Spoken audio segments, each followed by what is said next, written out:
boas-vindas aí para todos, né? Bem-vindos. Hoje a gente vai fazer uma jornada empreendedora na visão de investidores, de conselheiros, de empreendedores. Serão 3 painéis ao longo do dia, moderados, né? Ou seja, a gente vai ter perguntas que vão trazer aí insights na visão dos painelistas.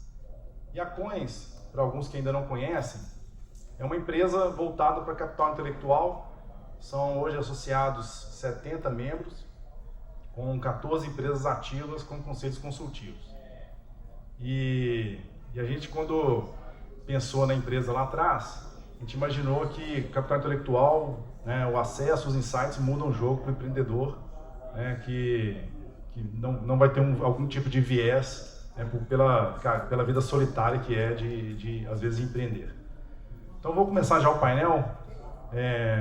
Já todo mundo devidamente posicionado aqui. Eu vou convidar o Gustavo Caetano, que está aqui ao meu lado esquerdo, para ser o moderador, e ele depois dá o espaço ali para os painelistas também se apresentarem, e aí começar toda a nossa dinâmica. O Gustavo, empreendedor, fundou a Samba, autor de livros, best-seller Pense Simples, e tenho o prazer aqui de ter aqui no painel amigo também e parceiro aí de negócio. Bem-vindo, gente. Obrigado. Obrigado, Léo.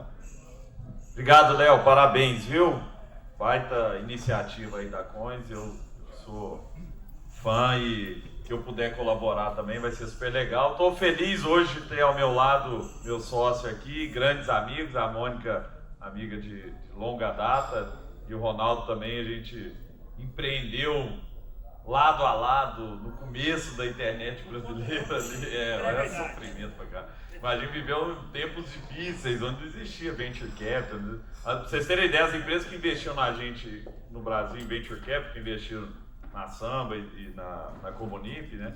Eram empresas que investiam em negócio de exportação de limão, construção. Aí chega empresa de tecnologia, tech, né? Aí botou dinheiro, depois não sabia o que fazia com a gente. Mas, pessoal, estou super feliz. Obrigado pela oportunidade, Léo. Eu queria, antes da gente começar esse bate-papo informal, se a gente pudesse, se vocês pudessem se apresentar, até para a audiência conhecer um pouco melhor aí de cada um, vai ser bom, começando aí pelo meu sócio, Daniel. Pessoal, boa tarde. Prazer, Daniel Sarquis. Sou sócio e cofundador da Mervis Ventures, uma empresa de Venture Capital, né, que investe em mercados imaturos e inexplorados. A gente está bem focado, né, em novos mercados. Estamos concentrando a maior parte dos investimentos hoje, até fora do Brasil, em algumas situações. Vim da Ambev, né, vim de executivo, passei pela ZX, que era uma empresa de inovação lá dentro, de disrupção lá dentro. Fizemos algumas aquisições na época, inclusive aqui em Belo Horizonte, fora do Brasil também, algumas bem grandes. Tive que sair para ajudar a família a estruturar negócio. Aí comecei a minha jornada de investimento, né? Comecei em cannabis lá na Califórnia, quando ela não era nem regulada, nem nada do tipo. Então peguei uma onda boa da indústria. Uma onda boa.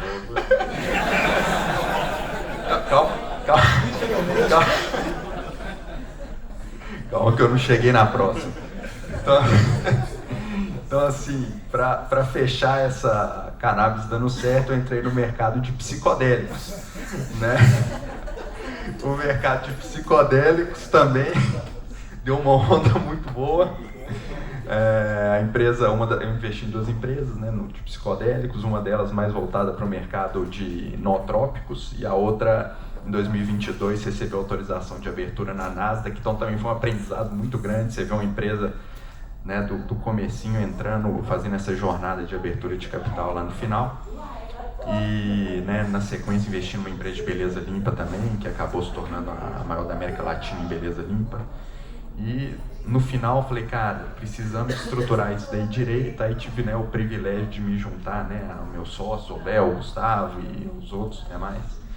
E hoje estou aqui mais para aprender e escutar com essa turma aqui. Agora ficou difícil. Não, eu não vou competir com cannabis e psicotrópicos, se possível. Bom, meu nome é Ronaldo Barreto, eu sou de BH, mas já saí há muito tempo de BH. Até brinco assim, o Museu Abílio Barreto, que todo mundo conhece aqui, é meu bisavô. Então é fundação, desde a fundação, mas eu saí. Eu fui para São Paulo e depois para o Canadá, onde eu moro. Então sou estrangeiro, é a primeira vez, estou muito honrado, que é a primeira vez que eu falo num evento em BH em 15 anos, que foi quando eu saí de BH. Então fico feliz de poder falar para o público aqui. Então, contando um pouquinho sobre mim e sobre a New Ventures, primeiro sobre mim. Eu tive uma carreira híbrida, parte no mundo corporativo, parte em startups. No tempo que a gente empreendia era tudo mato, né? Quando a gente começou, founder era empresário e startup era empresa, né? Não tinha essas diferenciações.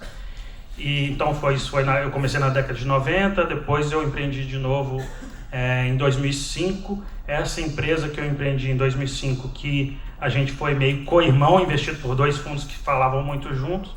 Em 2010 ela foi vendida para Blip, que vocês devem conhecer, era TakeNet, TakeBlip e hoje Blip. Antes dela ser o monstro que é hoje, mas já era muito maior que a gente, foi um acqui-hire, eles contrataram nosso time todo. Um dos meus ex-sócios é o COO lá hoje, está lá até hoje. Depois disso eu fui para o Google, fiquei 10 anos no Google. Foi o mais longo que eu fiquei 6 anos no Google em São Paulo e 4 no Canadá. Eu mudei para o Canadá pelo Google. Aí em 2021, meu atual sócio, o Reinaldo Norman, que por coincidência é daqui de BH também, só que ele saiu de BH há 20 e poucos anos, mais do que eu, e ele foi a primeira geração de empreendedores brasileiros a empreender no Vale do Silício. Ele levantou quase 60 milhões de dólares lá, e morou na China, foi empreendedor em residência do MIT. É um cara, ele brinca, ele nunca teve emprego, ele nunca assinou uma carteira, ele sempre empreendeu. E o Reinaldo me procurou em 2021, eu conheço ele desde 2010, para ser investidor da New. E eu entrei primeiro como investidor, o fundo nem estava aberto ainda, mas eu topei, dei minha palavra que ia entrar. Mas comecei a ajudar informalmente, e ao começar a ajudar informalmente, o sangue do empreendedorismo voltou a circular na veia. E eu me ofereci, na cara de pau, que eu queria ser sócio da New. E aí falou: Ronaldo, eu não tinha coragem de te chamar, mas já que você quer, por mim tá feito, só que tem que conhecer o terceiro sócio, que é o Paul Bragle. O Paul é americano, o Reinaldo é americano, ele mora lá no Vale do Silício, é brasileiro-americano. E o Paul teve 3 startups, 2 exits, o último em 2010. O Reinaldo teve 5 com 2 exits também. E o Paul vendeu a última em 2010 e montou o primeiro veículo de investimento dele, que chama Bagel Brothers, era o veículo dele e do irmão, que eram os sócios da startup. E começou a empreender nessa época, investir. E investiu... Foi investidor anjo do Uber, quando o Uber valia 5 milhões de dólares. Ele tem foto dele no IPO, então ele ganhou um dinheirinho nisso. E o Paul, ele é filho de imigrantes, ele é cidadão do mundo, ele começou a construir fundos ao redor do mundo com sócios locais. Então ele tem outros 6, tem no sudeste da Ásia, tem 2 na África, tem no leste europeu. Não tinha América Latina, conhecia o Reinaldo lá do Vale do Silício. Chamava o Reinaldo desde 2015 para abrir na América Latina, o Reinaldo achava que não era o momento. Até que no fim da pandemia a gente abriu a New, é um fundo americano que investe em startups latino-americanas. São 15 hoje do fundo 1 nosso, 14 brasileiros e uma argentina, para a gente não falar que é 100% Brasil, nosso investimento. E a gente só investe lá fora também. O nosso objetivo é aproximar a mentalidade, o mindset lá de fora com daqui. E só para fechar, dessas 15, 7 já levantaram, tem 2 anos e meio o fundo. Já levantaram up rounds, ou seja, já levantaram rodadas de investimento, valuation mais alto do que quando a gente entrou, com 17 fundos. Esses 17 fundos, 9 são gringos, 8 brasileiros. Então, está dando certo, começando a dar certo, é muito cedo, mas dá certo a nossa estratégia de aproximar do mercado lá fora as startups daqui do Brasil. Bom, eu sou fundadora da Solids, né? A Solids tem uma história, a gente começou entregando para o mercado mapeamento comportamental, isso lá em 2010. e sempre focado em pequenas e médias empresas. O diabo é que em pequenas e médias empresas não sabia que era mapeamento comportamental em 2010. Então, a gente sempre teve uma história de vender para um mercado que não existia e para vender um produto que o cliente achava que não precisava, né? Porque RH, em 2010, tecnologia para RH, ninguém falava. Em 2015, nós tomamos a iniciativa de pivotar a empresa, e a gente começou do zero mesmo, porque a gente percebia que o mercado que a gente estava era muito pequeno, esse mercado de mapeamento comportamental. E a gente falou, não, vamos entrar no mercado de software para RH. Então, em 2015, a gente começa a Solids de novo, e aí com o posicionamento de entregar uma solução completa para o RH das pequenas e médias empresas. Né? Engraçado ouvir a questão de investidor, né? Eu também, quando comecei, não tinha essa de investidor, não. Não tinha investidor. Se eu não vendia, no outro dia, eu não comia no outro. Era simples, então eu tinha que vender. A gente foi crescendo, né? Nós chegamos até 3 mil clientes sem investidores. Em 2019, a gente fez a primeira rodada. A gente captou, acho que uns 15 milhões com a DGF. E em 2022, agora, a gente fez uma captação com a Warburg Pincus com 530 milhões de reais. Hoje, a gente já ultrapassamos 30 mil clientes, né? Temos mais de 8 milhões de pessoas na nossa base mapeada. E a gente tem feito um trabalho assim, desafiador, mas muito emocionante, de realmente entrar nas pequenas e médias empresas e mudar a forma como elas fazem gestão para poder reduzir a rotatividade dessas empresas e aumentar a produtividade. Então, a gente tem economizado aí para as PMEs bilhões de reais ao longo dos anos, e a nossa meta é essa, deixar a pequena e média empresa mais forte, mais competitiva, através de uma gestão de pessoas eficiente que entrega resultado. Incrível, e acompanha essa história desde o começo também, Mônica. Parabéns. Vamos começar já o bate-papo, porque eu acho que tem um assunto que eu já queria pegar aqui, né? Hoje é muito comum que o empreendedor, tem vários aqui na audiência que são empreendedores, ele já coloca na cabeça que precisa de dinheiro para começar o negócio, que precisa de dinheiro para rampar o negócio, e como a gente falou aqui, a gente meio que não tinha essa opção no mercado, até porque não existia a cultura de venture capital, né? E a gente precisava ter cliente para subsidiar. Eu queria entender um pouco do seu começo, porque o meu jeito de pensar, já que eu não sou um cara de tecnologia e montei uma empresa de tecnologia, meu jeito de pensar sempre foi em cima de problema. Eu sempre tentei achar um problema e falar, será que tem alguém resolvendo isso? A primeira coisa que a Samba fez, quando a gente nasceu, foi para resolver o problema de joguinho para celular, porque eu tinha um Nokia, não tinha joguinho para baixar, só tinha o da cobrinha. Eu falei, se eu não quero comprar um jogo, ninguém está vendendo, deve ter uma oportunidade. Fui para a Europa, achei uma empresa lá e consegui trazer como revendedor. Comecei a vender na América Latina inteira, abrimos escritório na Argentina, Chile, Brasil, e todas as telecoms comprando joguinho da gente. Mas não era um negócio pensado, até porque na época não era sexy empreender igual é hoje, né? E aí eu queria entender do seu lado, porque você trouxe um ponto interessante do fit de mercado. Como é que é, né? A gente está falando aqui de negócios iniciais. Como é que é achar o comprador?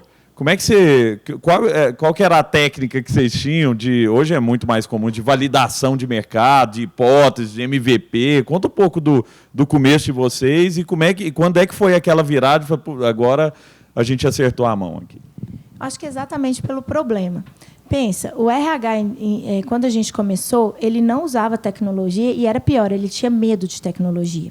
Se hoje, com o AI, as pessoas têm medo de tecnologia, pensa num RH que não abria mão de usar a ficha de papel porque ele tinha medo, ele não gostava de tecnologia. Até hoje a gente lida com isso. Então, pensa o que é vender tecnologia para alguém que tem medo de tecnologia. Essa é a minha realidade. O que faz essas pessoas abrirem mão e resistirem e vencerem o medo? O tamanho do problema. Então, eu não chegava, não batia na porta das empresas e falava, olha, eu tenho uma maravilhosa tecnologia. Eu batia e falava assim, você está cansado de perder gente, né? A rotatividade te atrapalha, né? Você já está cansado de fazer entrevista de emprego? Como é que é?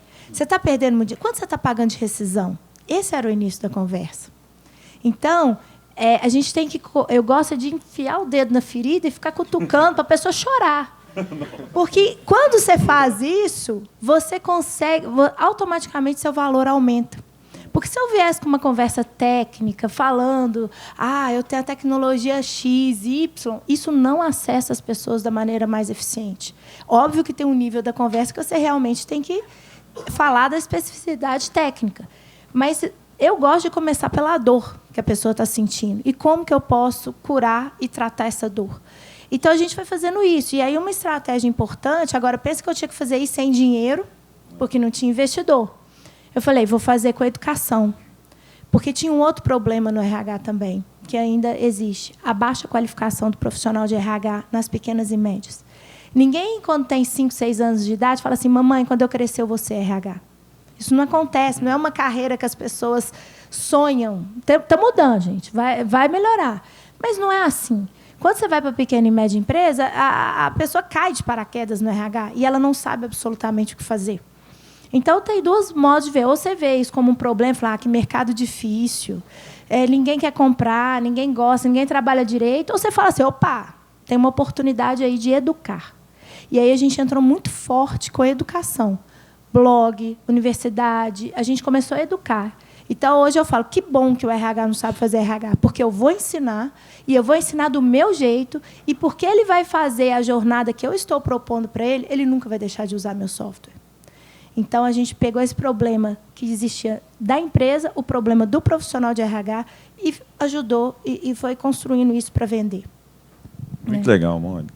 E essa a história é incrível, porque virou um negócio do tamanho, né, que vocês têm hoje, e veio ali da dor, né, de conversar. Eu lembro de vocês na Samba também, de estar próximo, de ouvir feedback. E olha como que é legal, às vezes, não ter dinheiro. Eu não tinha dinheiro para fazer pesquisa de mercado. Uhum. Porque se eu tivesse, ia parecer que não existia o mercado. Você tinha desistido Eu teria desistido. Então, como eu não tinha dinheiro, eu não tinha informação, eu fui fazendo. E quando eu percebi, eu criei um mercado que não existia. Então, às vezes, o empreendedor foca só em procurar analisar o mercado. Eu gosto de analisar o problema. Porque se tem o problema, você cria o mercado. Que incrível. Que isso. Ronaldo, você também que tem no seu passado o empreendedorismo e agora é investidor, aí eu queria entender essa lógica do capital. Né? Porque, assim, o que existe hoje, a realidade que tem hoje, você tem uma ideia, quando a gente pivotou a Samba de joguinho para celular para virar uma empresa de plataforma de vídeo, e a gente começou a trabalhar com todas as emissoras do Brasil, a gente levou a Globo para o digital, o SBT, a Band, a Record, o Grupo Abril, os maiores players da Colômbia, do Equador e tal. Então a gente tinha uma estrutura de banda gigante. Sabe como é que a gente punha, Léo? Montava a estrutura de servidor num data center em Hortolândia da IBM. A gente gastou uma baba de dinheiro, porque não tinha AWS, não tinha nuvem, não tinha essas... A gente falava de nuvem com o povo não sabe que era nuvem. Depois a gente foi para a Hackspace no Texas. Mas, assim, era um negócio completamente diferente. Hoje, você consegue subir um servidor com $10, você consegue usar um monte de ferramenta aberta, você consegue usar um monte de ferramenta... Um BI, na minha época, custava $100 mil o Cognos da IBM, você sabe? Hoje é $35 o Power BI. Então, assim, o pequeno consegue ter acesso à informação. Mas por que para começar o negócio, as pessoas ainda acham que precisa de capital? Assim, quando é que realmente precisa e quando é que você acha que dá para ir com um cliente, dá para experimentar, dá para usar, fazer um MVP um pouco mais barato e tal? Conta um pouco, né, dentro do que você viveu também de restrição de capital, que era a época, né? Não, ótima pergunta. Bom, vou falar as duas perspectivas mesmo, vou tentar passar a visão dos dois lados. Eu acho que ficou muito mais barato iniciar, mas ficou muito mais competitivo e muito mais difícil também escalar. Então, assim, a dificuldade continua, na minha visão, mas mudou o tipo de dificuldade. Mas como ficou muito mais barato iniciar, né, fazer o MVP, eu acho que todo mundo aqui é do mercado, mas só para explicar, é aquele primeiro protótipo que funciona alguma coisa que você tem que rodar. Quando a gente empreendia, lá na década de 2000, ou antes, no meu caso foi em 96, a primeira empresa, a gente queria lançar o produto perfeito, era outra mentalidade. Né? Hoje a gente tem os Lean Startups, o Do Things That Not Scale para depois escalar. Tem 1 milhão de técnicas que aprimoraram com isso. O que eu acho que a maior diferença é que começar a fazer é mais fácil e errar mais rápido é mais fácil. Então, tem que aproveitar isso mesmo antes de ir procurar o capital. Por quê? E eu falo, a gente investe, eu não contei quando eu apresentei, em empresa early stage. A gente é o primeiro cheque institucional, geralmente, de várias das startups que a gente investiu. Não sozinho, quase todas foram com outros fundos, foram co-investimentos, mas é o primeiro cheque depois do que em inglês a gente chama de FFF, né? O Family and Friends and Fools, que é o primeiro patrocínio aí para a empresa. Mas a gente fala com toda, vocês podem perguntar, tem investida nossa aqui, fazer o comercial da Kudesh, que está aqui, que é aqui de BH, mas com todas as empresas que nos procuram, a gente fala que você tem que balancear o seguinte: quanto mais cedo você pedir o dinheiro, maior vai ser o risco para o investidor e mais um pedaço maior da sua empresa ele vai querer pelo aquele mesmo tanto de dinheiro que você está pedindo. Então, a dica é, qual que é o momento certo? Não tem resposta fácil. Mas o momento certo é um que você consiga atrair o investidor o suficiente para ele achar que aquela sua empresa, em 5, 10 anos, vai valer um múltiplo tão grande que esse dinheiro dele vai voltar de forma mais rápida, minimizando o risco de colocar esse dinheiro. Então, esse é o pensamento geral dos fundos. Agente específico, a gente tem uma tese que todo fundo fala, mas a gente leva isso muito na prática, de investir no founder, no empreendedor e não na ideia. Por quê? Porque a ideia muda, o problema não muda, mas a solução muda.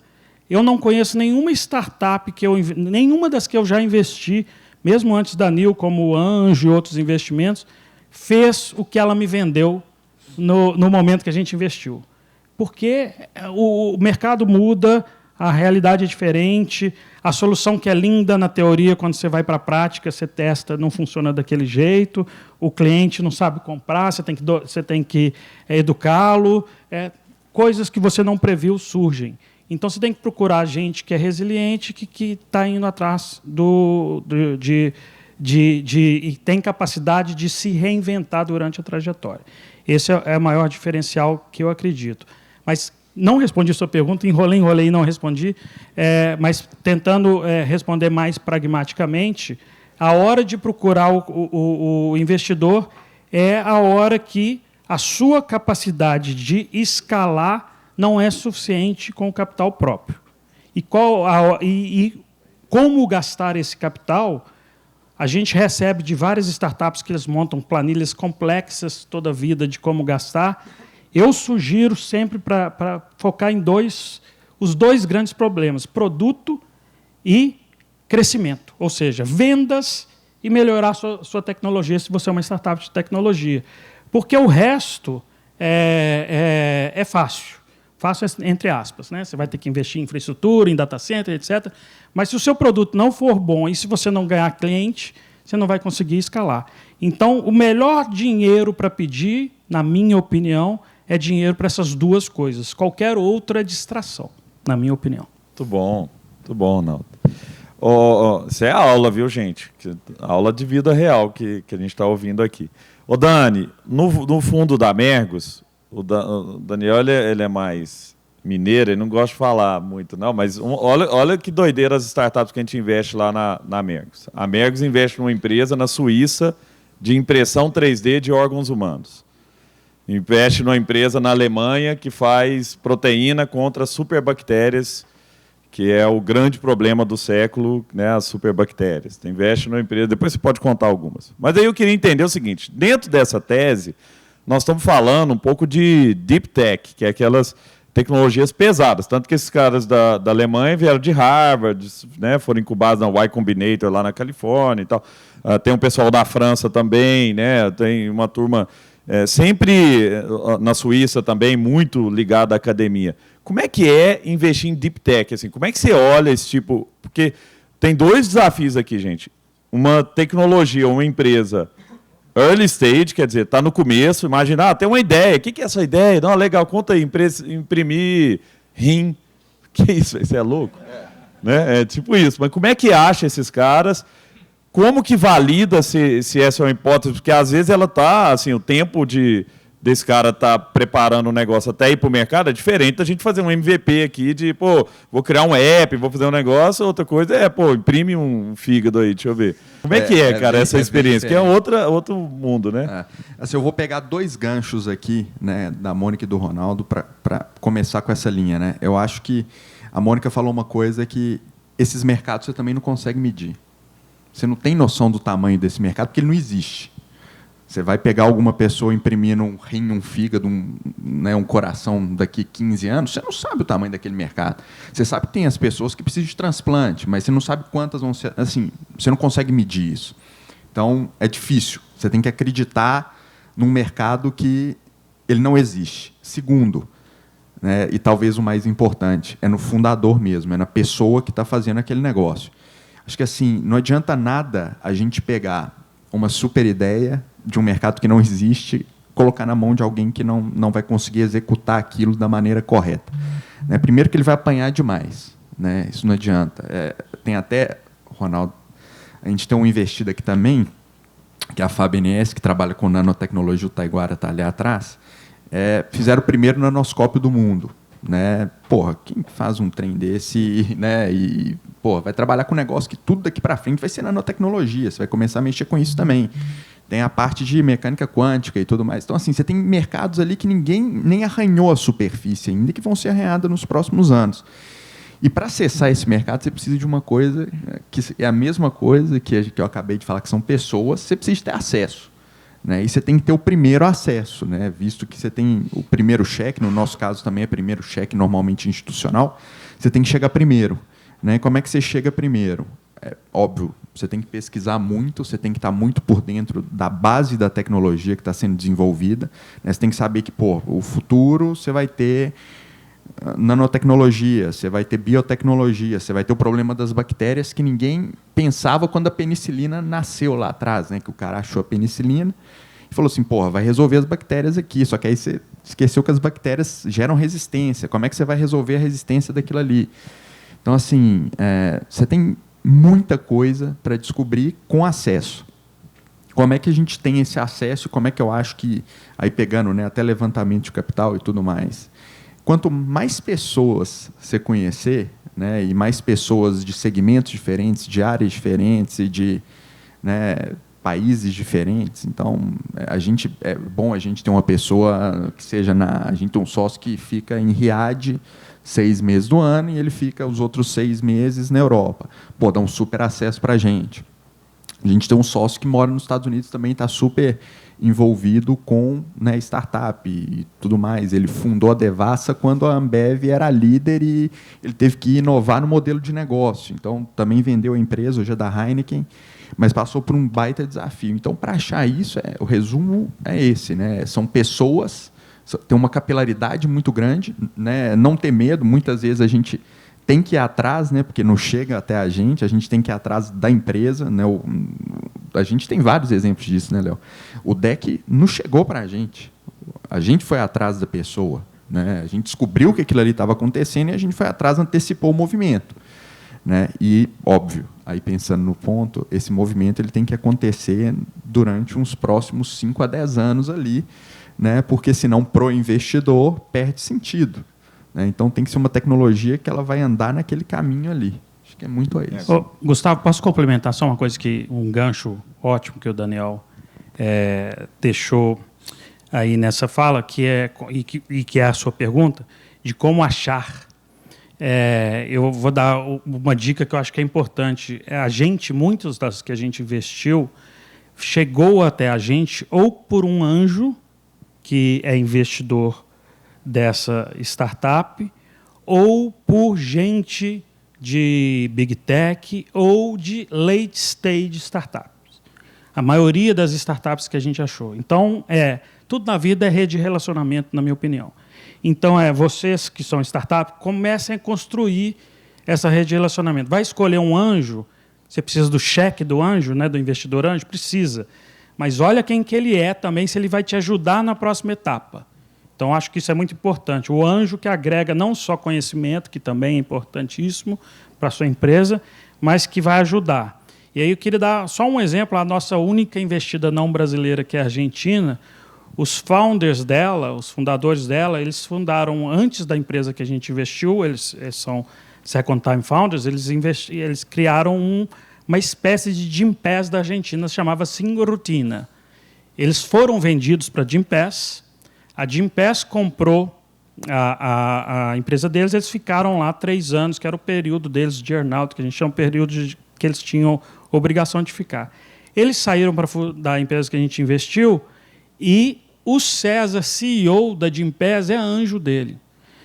Quando a gente, entre vários critérios, não foi só esse, mas quando a gente vê essa trajetória toda, o cara vendeu a empresa dele para outra empresa, a outra empresa que comprou, eles saíram dela depois do período, e o cara ainda investiu na empresa dele. É um puta sinal que esses caras são executores. Então, esse tipo de coisa faz diferença para a gente, fundo, que está do outro lado analisando. E eles já têm alguma porta aberta também, né? Já então, tem alguma já tem um porta caminho de portas abertas aí. Queria que a gente falasse sobre 2 coisas, né? A primeira sobre pessoas, vamos um pouquinho mais de profundidade, e aí você é craque nisso, mas eu queria até te ouvir primeiro o seguinte, Ronaldo, quando a gente fala de pessoas, antigamente, você olhava pessoas, hein, Mônica? As empresas olhavam pessoas pelo currículo. Ah, estudou não sei onde, fez pós não sei onde, tá? Esse cara é bom, esse cara estudou, tem MBA, tem, né? E hoje não é assim. Como que identifica pessoas? Porque muitas vezes tem gente jovem com produtos brilhantes, ideias brilhantes, tecnicamente às vezes o cara é bom, né, de programação, porque hoje você consegue se desenvolver sozinho, mas o cara não estudou numa universidade de grife e tal. Como é que vocês olham pessoas? Depois eu vou querer saber do lado, né, da Solidus, como é que vocês olham pessoas também, que deve ser de um jeito diferente, e aí você pode até falar da sua ferramenta, né, que ajuda. Bom, como a gente fala com dezenas de startups por mês, né, às vezes é meio cruel alguns dos filtros que são usados. Mas tem um que até o Reinaldo, o meu sócio, ele gosta de usar esse termo, que para a gente é essencial, que a gente chama de clareza mental. Clareza mental não é só a capacidade de transmitir a mensagem de forma muito clara e sucinta, como de ouvir, que é o mais importante. Então, assim, a gente, quando até investir numa startup, tem aquele primeiro pitch, geralmente uma reunião curta, aí você faz outras reuniões, você vai aprofundando, etc, etc. E a gente, especificamente, tem certeza, e conheço bem o Daniel e o Léo, e sei que eles têm esse costume também de dar feedback construtivo para a startup que está conversando. E se a gente vê de uma reunião para outra que aquilo... Não é que a gente é dono da verdade, não. Às vezes, que é até mais surpreendente quando ele me convence que eu estou errado com aquela indicação que eu dei para ele. Mas se ele ouviu o que eu falei, não é que ele adotou o que ele falou, ele ouviu. E o que eu falei, ou ele rebateu bem rebatido, ou ele modificou alguma coisa, ou complementou alguma coisa que estava faltando, isso, para mim, é um indicativo da tal da clareza mental. Mas o seu ponto é muito importante, porque é o seguinte, currículo para a gente não é importante. A gente tem, eu dei um exemplo que era meio currículo, que é um second time founders, mas a gente tem investidor que saiu da universidade direto e tem investidor que não formou. Founders, desculpem. Então, você tem que analisar, de novo, a pessoa, e é meio arte. Não é, tem lado de ciência, mas é meio arte. Isso sim, eu acredito. Muito bom. Mônica, e aí, como é que vocês acham talentos, buscam talentos, e o que você traz também de conselho, né, para quem está passando por isso? Primeiro, assim, essa questão do currículo, 80% das demissões tem a ver com comportamento. Então, quem está contratando olhando o currículo não está vendo o real fator determinante para o sucesso de uma contratação. Né? Óbvio que a gente tem que olhar as questões técnicas, mas 80% das demissões tem a ver com comportamento. Dito isso, até quando a gente fala de founder, e agora eu estou num momento um pouco diferente, que é o momento de M&As. Então, eu estou no momento onde eu estou avaliando founders o tempo inteiro. Né? Então, uma coisa técnica que eu faço, que é muito legal, que é, por exemplo, eu pego o perfil, porque uma das causas também, uma das análises preditivas, se uma empresa vai escalar ou não, é relacionamento entre sócios, porque é uma das maiores causas de mortalidade. Né? Então, o que eu gosto de fazer? Eu gosto de pegar, aí eu uso meu produto, Profile, tem um mapeamento comportamental e faço mapeamento de competência. E aí eu faço uma análise se ali no quadro societário você tem competências complementares ou redundantes. Não que um seja, que tem uma regra, um eu contrato, outro não contrato, mas ali eu tenho uma análise preditiva do custo que eu tenho até para complementar os diretores. Então, ali eu olho, bom, se eu tenho sócios que são complementares, eles têm ali competências distintas, e aí eu vou investigar como eles lidam com essas competências distintas. Porque existe uma relação, na teoria a gente fala, contratar pessoas diferentes é muito bom, mas na prática ninguém gosta disso, porque a gente tem mais facilidade de lidar com quem é igual a gente na prática. Lidar com gente que pensa diferente, que age diferente, irrita, deixa a gente nervoso, ou seja, exige uma maturidade de relacionamento.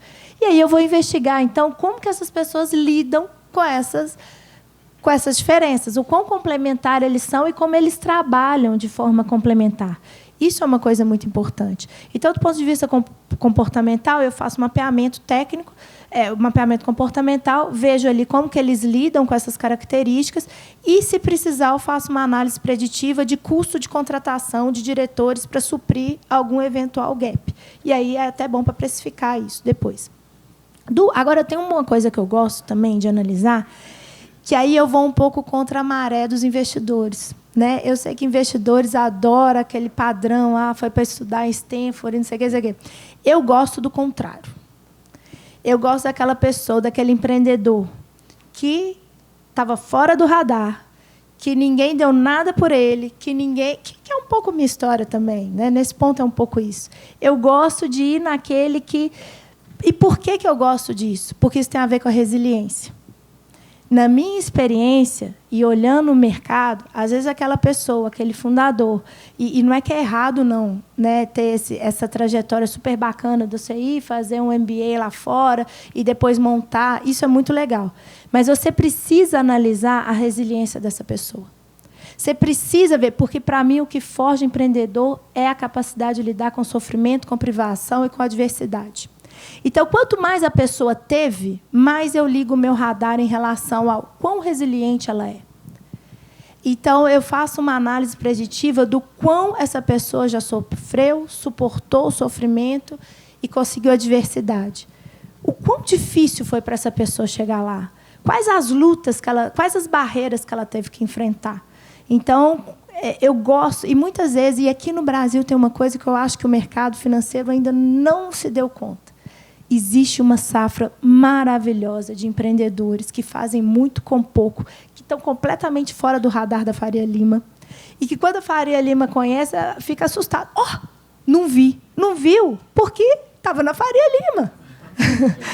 Vai para o Brasilzão, vai lá, vai ver. Tem muita gente fazendo muito com pouco.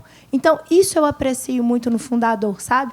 Um fundador que sabe que é forjado na escassez, na dificuldade, e consegue ir para o próximo nível. Que legal, hein?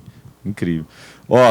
Agora traz uma dica aí, Dani, para quem... Porque uma coisa que eu escuto sempre de fundadores novos é assim, Gustavo, eu estou montando a minha empresa, mas como é que eu consigo trazer gente boa? Eu não tenho dinheiro. Como é que eu vou trazer gente boa para trabalhar comigo? Tem uma ideia legal para caramba e tal, mas não consigo... não tem grana para tirar o cara de uma multinacional, de uma empresa grande. O que você vê que os founders têm feito aí no nosso portfólio também e tal? Mas o que é a dica que você daria para você conseguir trazer talentos para o negócio? Primeiro, deixa eu só fazer um gancho. Mônica, daqui a pouco, Rodrigo Esteves ali, o pessoal vai estar comprando seu software de análise para late stage também, viu? Eu recomendo. Pessoal, a hora que tiver IPO, né, da Solids, o pessoal vai estar lá, né, Ronaldo? Nós vamos estar comprando. Fica de olho. Mas, assim, eu acho que muitas vezes, ainda mais nessa hora que a gente está muito trancado dentro de casa, usando vídeo e tudo mais, falta um pouco da interação humana mesmo, né? Então, assim, acho que a primeira coisa para você achar o seu sócio e tudo mais, óbvio que você tem que ter confiança, você tem que ter um monte de outras coisas que a gente baseia isso muito, né, na nossa sociedade. Eu acho que confiança, integridade, isso aí é uma coisa que você tem que avaliar e ver naquele comportamento da pessoa. Complementariedade. Mas para você achar, você tem que sair de casa. Muitas vezes. Óbvio que você tem várias ferramentas hoje em dia, que é o LinkedIn, que ajuda muito. O Y Combinator tem uma ferramenta de, como é que fala? Connect com, acha o seu co-founder e não sei o quê. Mas eu acho que, no fim do dia, tudo se resume muito a essa complementariedade, essa capacidade de um cobrir o outro nos problemas, né? Porque, exemplos aqui, né? Vou dar um exemplo meu e do Léo aqui, do Gustavo. Cara, cada um tem uma habilidade. Eu sei que o Reinaldo também tem outra habilidade do Ronaldo. E assim, né, essa complementaridade é importantíssima. E você vai encontrar ela, primeiro, frequentando os lugares corretos. Os lugares corretos que eu falo são, né, óbvio que aqui é um lugar espetacular, a conexão humana é um negócio de altíssimo nível, mas você tem eventos no mundo todo que você, né, pode ali, um dos seus sacrifícios tem que ser esse, de você sair de casa e ir atrás das pessoas, né? Então, assim, a gente muitas vezes tem que, como já diriam, tirar a bunda da cadeira, né? É isso. Não, muito legal, porque minha família é toda de médico, né? Não sei se já viram médico. Médico só casa com médico, só vai em evento de médico, só fala com médico, sai para jantar com médico. Eles vivem numa bolha. Então, o que o Dani está falando é isso, é sair dessa bolha, se colocar em lugares diferentes, conhecer gente diferente. E esse aqui é o que mais faz isso. Tem um sócio nosso esse que fica lá na Arábia Saudita, lá, ele ligou outro dia, vai ter um jantar com grandes investidores aqui em Berlim e tal, uma noite para jantar. O cara, não, estou indo. Aí vai para lá, vai jantar com árabe, vai jantar. Mas assim, se coloca, não é confortável você ir para um lugar que você não conhece ninguém, você ir para um lugar, vou falar com gente que eu não conheço. Você tem que se colocar nesse lugar de desconforto, porque é muito do que você trouxe também, né, Mônica? Assim, o desconforto te faz ser mais criativo, se virar, ter que... Se você está sempre num lugar confortável, sempre gente dando tapinha nas costas, sempre conhece, fala sempre com as mesmas pessoas, cara, você não vai para um lugar diferente, né? E outra coisa também, complementando, é pedir ajuda. Pede ajuda, falou, pô, sabe um negócio que eu notei? Eu consigo falar com qualquer pessoa hoje do Brasil, do Zema ao presidente, não que eu não quero, mas outro. Mas sabe um negócio que eu notei com essas pessoas? Quando você pede ajuda, as pessoas não negam. Se você falasse... Outro dia eu falei para o Marcos Mion, Marcos, me ajuda no negócio. Tá louco, sabe? O que foi? O que eu te ajudo? Não, porque minha avó é doida que você grava um vídeo para ela. Aí eu gravo. O cara fala, não, velhinha não vai ficar lá, não vai ter meu vídeo? Vai, ó, grava. Mas assim, se você pede ajuda, e eu lembro da gente no São Pedro Vale, muito disso.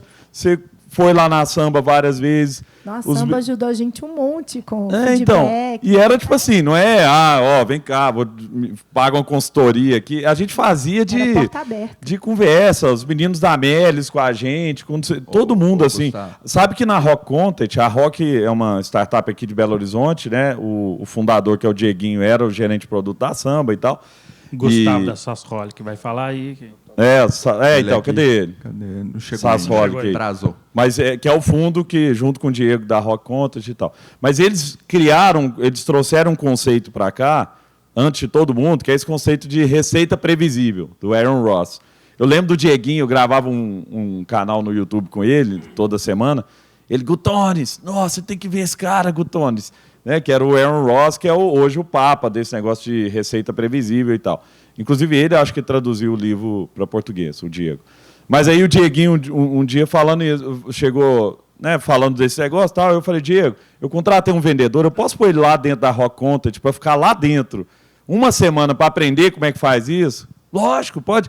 Então, é assim que a gente conseguiu várias empresas do São Pedro Vale, a gente conseguiu crescer porque um foi ajudando o outro. Criou um ecossistema extremamente colaborativo que fez a diferença na vida de todos nós. Todos nós. Né? E isso é impressionante também. Então, acho que estar inserido nesse ecossistema, né, é muito importante.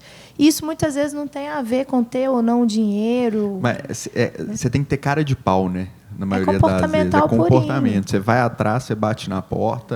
Eu tenho um caso desse, inclusive, de um cara que acabou virando um conselheiro de vida meu, que foi o cara que fundou a fundação do Paul Allen, que era o sócio do Bill Gates. Hoje, muito amigo do Bill Gates e tudo mais, mas era o amigo do Paul Allen. E eu, de vez em quando, mando uns e-mails para ele, muito na cara de pau, principalmente quando eu comecei a fazer algumas coisas. Cara, você me apresenta alguém de bebida e tudo mais? Ele me apresentou para um cara que tinha até terceiro no nome, que era o... Pô, é uma dinastia, né? O Bill Gates tem também, ele é o William Gates III. Não era esse não ainda. era o herdeiro da Jack Daniels, né? Que ele chama Lyons Brown III, né? Tipo isso. Então, assim, se você não for atrás, se você não correr atrás, e aí tem uma outra coisa que o Léo já me ensinou, essa palavra, serendipitividade, né? Serendipity, né? Você está num lugar de peito aberto ali, você vai achar alguma coisa, em vez de ficar quieto no seu canto, ela vai, né? Vai ajudar. E pede. Pede. Só contar uma história em cima disso, porque uma vez a Microsoft estava doida para vender para a gente tinha muito tráfego de vídeo, né? Era um negócio muito pesado. A gente era um dos maiores clientes da AWS aqui na América Latina, e a Microsoft lançou o Azure com o Satya Nadella e tal, e eles, tem que vir, não sei o que, a Paula Belize, que era presidente do Brasil, vinha aqui em Belo Horizonte e tal, não sei se você chegou a fazer um encontro com a Paula Belize lá na Samba e tal, mas aí beleza.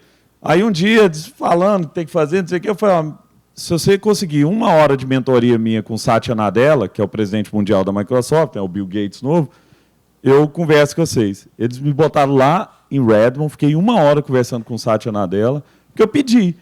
Um tanto de gente que podia ter pedido e não fez. Né? Então, a gente tem que ter também, assim, tem que ter o que podia ter acontecido. Não, cara, não dá e tal, mas pede, ou sabe, pô, recebe a gente aí, deixa eu te apresentar, deixa eu fazer e tal. Isso se aplica também para novos talentos. Porque uma das coisas que mais faz uma empresa crescer e escalar é a capacidade de trazer gente boa e, no início, não tem dinheiro, mas, de novo, existem estratégias para você conseguir trazer as melhores pessoas sem ter os melhores salários. E outra coisa, gente boa, as melhores oportunidades, elas não são evidentes. Por isso que levantar da cadeira e garimpar é fundamental. Isso serve para vocês que têm que procurar empresa e serve para o empreendedor que tem que procurar gente. As melhores pessoas, elas já estão alocadas, você tem que fazer um trabalho contínuo de ficar garimpando e procurando as melhores oportunidades. Elas não vão bater na sua porta. Aí deixa eu pegar um gancho, voltando à pergunta que você já voltou, e eu vou pegar um gancho nisso, que era, sua pergunta original foi como atrair essas pessoas sem dinheiro, né? Que você já começou a responder. Eu queria complementar com uma outra coisa que eu vejo nas nossas investidas. Não tem dinheiro para pagar, aí você pode usar artifícios, se você tem stock option, você dá um percentual, você criou um stock pool. Isso são as tecnicidades do processo. Mas para atrair o cara bom mesmo, aí você falou da resiliência do empreendedor, a gente falou de capacidade de execução, a gente falou de várias coisas, mas faltou uma que a gente olha muito, que é o brilho nos olhos e a paixão pelo que você está fazendo, o sonho. E quando o empreendedor acredita naquilo, ele convence o investidor e ele convence o profissional sênior a deixar dinheiro na mesa para ir trabalhar com ele. Então, esse é um fator, para mim, talvez o essencial, porque conta matemática, o empreendedor sempre vai perder para a grande empresa. Ele vai ter que convencer o cara que o cara está comprando hoje um negócio gigante lá na frente e que ele vai fazer parte disso. Fácil não é e fica parecendo muito piegas, né, sonho, mas é isso. Mas é que aqui no Brasil a gente não tem uma mentalidade que é a de classificar as pessoas por estágio de empresa. Tem gente que performa muito bem nos primeiros anos da empresa. E aqui a gente não tem essa mentalidade de mapear. Legal. Então, especialmente em empresas de tecnologia, tem gente, que brilha do primeiro ao segundo ano. Deu o segundo ano, a melhor coisa é a pessoa ir para outro lugar, voltar. Isso é bom para a carreira da pessoa, porque a pessoa vai continuar sendo top performance, e isso é bom para a companhia, que não vai ter problema de performance lá na frente. Então, por que eu estou falando isso? Porque você trazer um talento é um processo de venda. E uma das coisas que eu acho que a gente precisa vender é a realidade e a honestidade em relação a quem é a empresa e quem é a pessoa. Então, existem pessoas que claramente não vão performar bem em empresas de tecnologia. Claramente, ela pode ser o papa lá da Microsoft, não vai performar. Não vai, porque a performance dela está condicionada a determinado tipo de estrutura, material, inclusive, que você não vai poder oferecer. Então, também saber pegar a pessoa certa no momento certo é fundamental. E aí, essa questão do vender o sonho também, além de vender o sonho, você pode vender um momento de vida. Porque, gente, se alguém me fizer uma abordagem hoje, vem trabalhar numa empresa, gente, eu adoraria os primeiros anos. Se, por um lado, você não tem o dinheiro para pagar ali dos primeiros anos, gente, primeiro ano de empresa é tão gostoso, é tanta confusão, é tanta informalidade, é tanto problema, que é uma delícia. Gente, pensa, hoje lá na sala tem compliance, tem...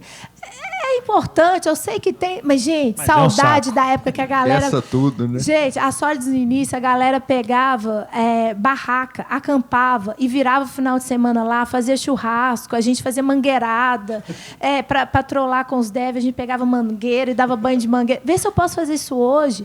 Então, existe ali um charme, existem vantagens que quem está começando tem que o grande não tem. Então, a gente tem que saber vender o momento que a gente está, porque isso pode ter muito mais valor do que um grande benefício de uma multinacional. Então, também saber fazer a venda daquilo que você tem e valorizar esse momento, porque esse momento é único. E, se Deus quiser, ele vai passar, porque você vai crescer e vai estar num momento que você não vai poder mais viver tudo aquilo. Ser transparente também, né, Mônica? Porque honesto. Se você não fala que tem essa mangueirada, que o pessoal vai fazer isso... A pessoa leva o susto. Lá na Sólidos, até hoje, a gente tem uma etapa do processo seletivo, isso ficou da nossa cultura, chama política de malefícios. Antes de eu falar quanto que eu vou pagar, o que eu vou dar de política de benefício, tem uma fase no processo seletivo que a gente conta todos os podres da empresa. A gente conta tudo. E especialmente daquela região. Porque, assim, os problemas mudam.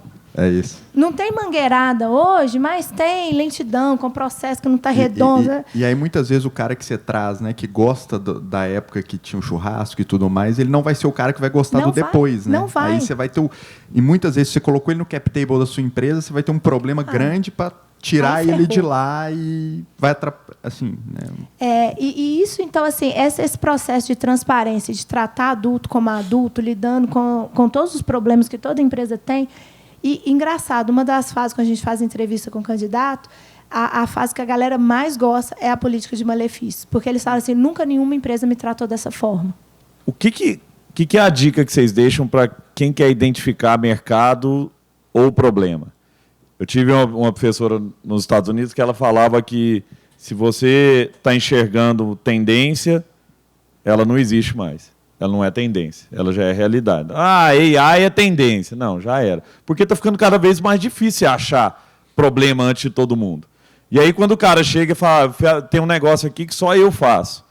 Aí você pensa, ou ele é mais esperto que todo mundo, é mais burro que todo mundo. Porque se só... É doido também. É doido. Mas como é que é hoje? Assim, o que é a técnica que vocês usam ou veem alguém usar para identificar problema constantemente e tentar achar a solução rápida para esse problema antes dos outros?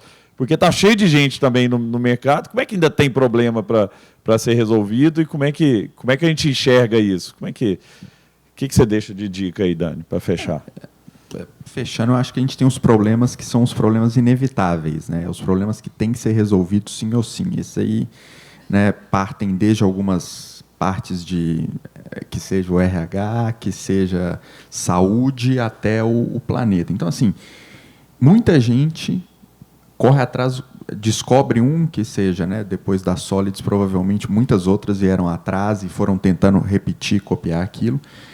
E para você achar isso daí, você tem que estudar muito, conversar com muita gente, entender o que está acontecendo, né, expandir o horizonte fora e entender o que está acontecendo nos Estados Unidos, Europa, Ásia, China está vindo muito forte, resolvendo muitos problemas. E aí sim você correr atrás para tackle ele, né?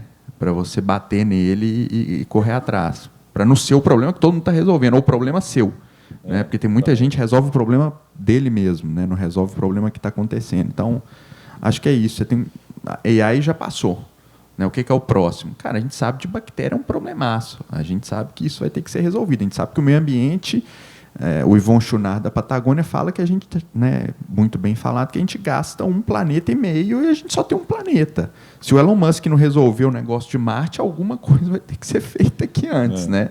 Então, assim, é isso. Eu acho que a gente tem que antecipar esse movimento que está por vir aí, dos problemas, dos macro problemas que a gente tem, né? Muito legal. E a Mergos faz isso bem, interessante mesmo. O Ronaldo, só em cima da mesma pergunta, Antigamente, quando a gente começou a empreender, teve uma época, os primeiros grandes investimentos de venture capital eram empresas chamadas copycats. Que o cara olhava um problema nos Estados Unidos, falava, o Groupon lá está resolvendo um problema, vou montar o Peixe Urbano aqui, a Baby lá, a Baby Store aqui e tal. Esse negócio funciona ainda? Se vou olhar para fora e vou trazer para o Brasil ou não? Também é muito local, os problemas são locais. O que você vê? Cara, a pergunta é ótima. No nosso portfólio a gente tem copycat.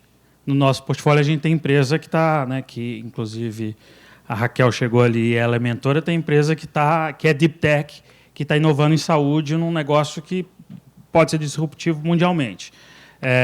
Pode não só a gente não sabe se vai virar gigante, mas tem tudo para isso. E tem de tudo um pouco. Então, eu vou desmistificar isso um pouco e vou desmistificar, na minha opinião, ser o primeiro. Quase nunca o primeiro é o que ganha. Quem ganha é quem faz direito, olha o cliente, olha o problema, não olha a solução, não fica apaixonado pela solução, é apaixonado pelo problema, muda na velocidade que precisa. Então, eu acho que o copycat pode ser sucesso. A gente tem uma que está copiando, uma que acabou de levantar $100 milhões nos Estados Unidos, e ela está fazendo um modelo aqui. Pode existir? Pode. Mas é minoria no nosso portfólio também. Mudou. Naquela época era só isso, agora mudou. Mas a gente não se prende a essas regras. A gente tenta olhar muito mais, de novo, o empreendedor, a capacidade de execução e a clareza mental que eu já citei. E por último, para complementar, um ponto muito importante é conhecer, de alguma forma, o mercado. Precisa já vir do mercado? Não precisa. Pode vir de outro, mas entender como funciona a lógica daquele mercado específico, que é muito mais difícil do que descobrir um problema que ninguém viu, na minha opinião, é escalar, é vender. É sair de 5 clientes, 20 mil para 1 milhão.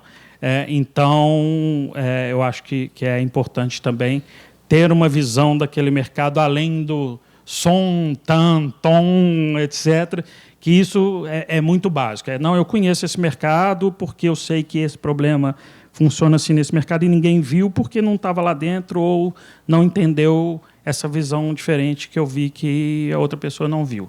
Mais do que o produto em si, é como atendê-lo, o mercado.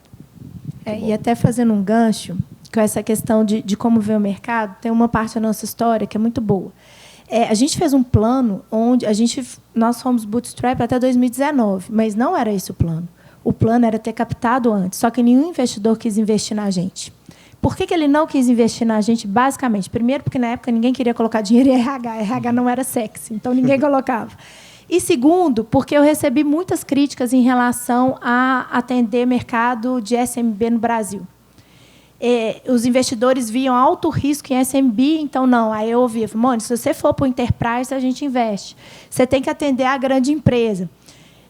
Só que e outra crítica também é porque, como a gente tem uma plataforma completa de RH, a lógica de SaaS falava que você tinha que atender só um pedacinho. Então, assim, Mônica, você tem que ser só fornecer recrutamento, ficar muito bom nele e depois crescer. Então, assim, só que quando eu olhava entre o mapa e o terreno, quando eu olhava para a realidade, gente, sabe quantas de cada 10 contratações, você sabe quantas saem de PME e saem de grandes empresas? De cada 10 contratações, quase 8 vêm das pequenas. Então, por que cargas d'água eu ia abrir mão de SMB para RH? Então, entre me adequar ao que o mercado estava pedindo, o mercado financeiro estava pedindo na hora, e ficar com a certeza da realidade, eu fiquei na certeza da realidade. O que eu ganhei? Eu tive que ralar muito mais, uns 3 anos no meu planejamento, que eu precisaria de... E a notícia boa é que eu cumpri o plano sem investidor. Então, foi bom. Porque eu falei que eu ia triplicar, dobrar. Eu tripliquei sem investidor. Mas eu fiz isso porque o investidor falava, não, você está no lugar errado. Mas eu estava perto do meu cliente. Eu conhecia o meu mercado. Não de PowerPoint, não de TAM. Eu conhecia de estar lá com ele, de conversar. Eu olhava e falava assim, gente, pequena e média empresa não vai ficar comprando só software de recrutamento e seleção, não tem nem orçamento, nem tecnologia para sair integrando. Então, tem que ser uma plataforma completa. Então, mesmo que os investidores ainda não tivessem tido essa visão, eu estava ali com a realidade. Então, muitas vezes, gente, ficar perto da trincheira tem seu valor.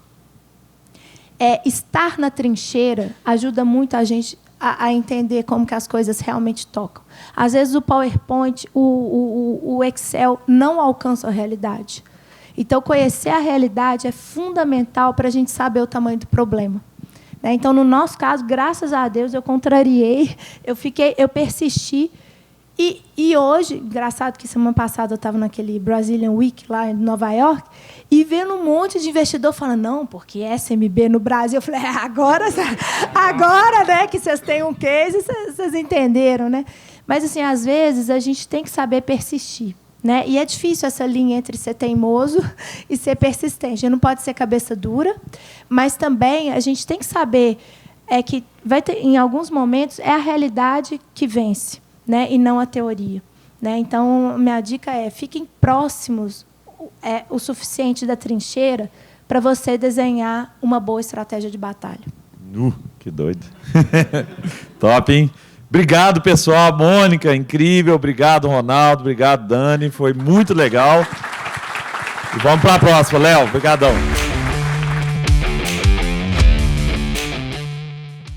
Pessoal, é muito legal essa parte inicial do evento, porque a gente está falando das empresas que estão nascendo, né? Nessa edição, a gente concebeu um modelo diferente, porque, como vocês sabem, esse é um evento super exclusivo, né? Não são muitas pessoas que vêm, não é um evento barato para se fazer, a gente faz com todo carinho aqui, tem bastante patrocinador que ajuda isso aqui a acontecer. E esse ano a gente montou uma estrutura legal para trazer um programa chamado Coins Founders 2024, que ele basicamente deu acesso aos empreendedores a estarem aqui e também a gente poder avaliar problema e solução, só que de uma forma diferente. As inscrições foram avaliadas pelo grupo da Coins, só que eles não sabem o nome da empresa, nem o nome do fundador, nem nada. Eles só sabem sobre o problema e a solução, ou seja, não tem nenhum viés. E eu gostaria de chamar aqui a Ana Paula, que foi uma das patrocinadoras, sponsor, um investidor individual para trazer esse evento, e o Ed também, da Coins, que também fez o investimento, ficar aqui com a gente. E aí eu queria que a Ana anunciasse aí as 3 empresas que foram mais bem avaliadas nessas perspectivas. Oi, gente, boa tarde. Léo, super obrigada. O Léo abriu a minha vida para o mundo de conselheira, então eu sou bem grata a Coins e a ele. Hoje já estou aí com 3 conselhos, hein, meu amigo? Eu acho que essa iniciativa é super importante para a gente poder abrir espaços e caminhos para trocar conhecimento e dividir conhecimento, né? Então, super feliz de chamar os ganhadores. Em terceiro lugar, não tem aquele barulhinho dos tambores, a TextPay, que são 2 sócios, o César e o Gustavo. Parabéns. Econave, o Breno Veiga.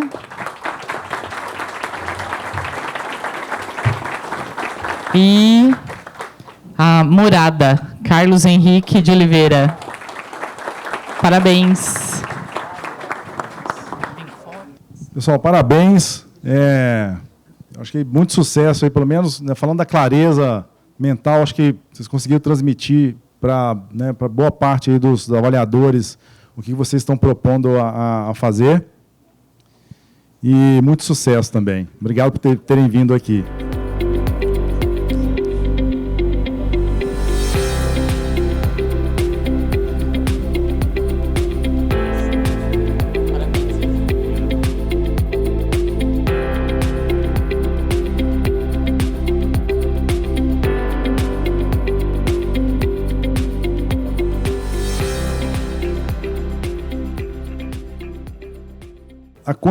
A Coins tem 14 empresas dessas empresas tem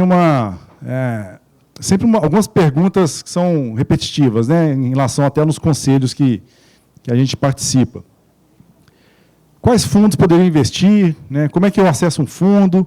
Esse é um trabalho, né, difícil, demora, é um trabalho de conhecimento que todos gostariam de encurtar, né? E aí a gente pensou, né, o Thiago está aqui também, é quem está à frente desse programa, né, desse planejamento de estratégia de ir atrás de alguns potenciais investidores. Então, o lançamento aqui em primeira mão, pessoal, ninguém tem acesso ainda, então faço questão aí que os primeiros 100, sejam os primeiros 100 que estão aqui, depois pegam um QR Code. Essa plataforma tem quase 3 mil fundos de investimentos mapeados no mundo inteiro, em seus vários estágios, e ela é suportada por uma AI que faz essa busca inteligente. Então, basicamente, você pesquisa sobre quais fundos eu gostaria, que poderia investir no meu estágio de empresa, em saúde, ou, por exemplo, em educação, o que vocês já investiram. E quanto mais a gente trabalha a base de informação, mais inteligente ela fica, e ela, inclusive, ajuda a traçar estratégias. Então, isso aqui é só o início, foi feito para ajudar aí os empreendedores. Nesse evento, quando vocês se cadastraram, foi feita uma pergunta, como vocês se identificam, como investidores, empreendedores, né, ou conselheiros. 60% das pessoas que estão aqui falaram que se veem como empreendedores. 30% são também declarados investidores, então tem uma boa parcela aqui de investidores, e 25% como conselheiros de empresas. Então, acho que assim, tem um público bem interessante aqui, tem visões, né, diferentes, são 3 visões que se complementam. Então, aproveitar aí essa rede de contatos. Vou dar uma pequena pausa, a gente volta certinho aqui às 15h30. Obrigado, gente.